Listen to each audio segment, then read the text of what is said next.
To start poly painting on my model, the first thing I'm going to do is choose a base color and a base material to work with. So in the color picker, I'll choose the color I want to work with, and then, of course, the material. Once you've chosen those two, go up to Color, and then down to Fill Object. This will fill this object with both the material and color that I've chosen. Make sure that you have mRGB turned on before you do that. Now I can start painting on my model. But before I do, take notice of the Z Add button. Currently I have this turned off. The reason I have this off is because I don't want to sculpt on my model as I paint. You can sculpt and paint at the same time, but in this instance I don't want to do that, so I'll make sure Z Add is turned off. I do have mRGB turned on. I'm going to go ahead and turn that off and turn on just RGB.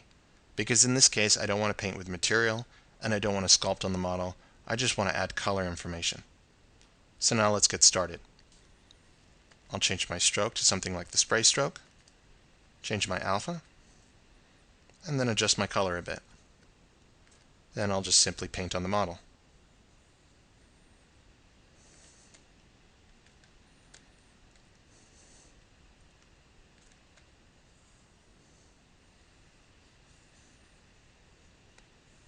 Once you're done painting and you want to convert this poly paint to a texture, all you need to do is go over into your tool palette.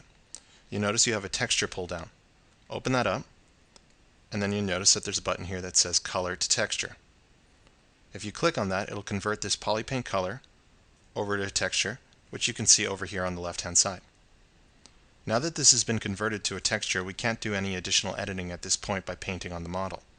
To get back to poly paint where we can continue painting, simply come back over to the texture pull down, and this time click Texture to Color.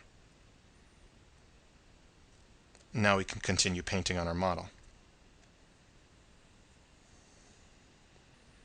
When we're done painting and we want to export this, again, we'll click Color to Texture. Notice the texture is loaded over here on the left hand side. And then in our tool palette, we can click Export. When we do that, not only will we get the OBJ and the model itself, but we'll also get the texture associated with it.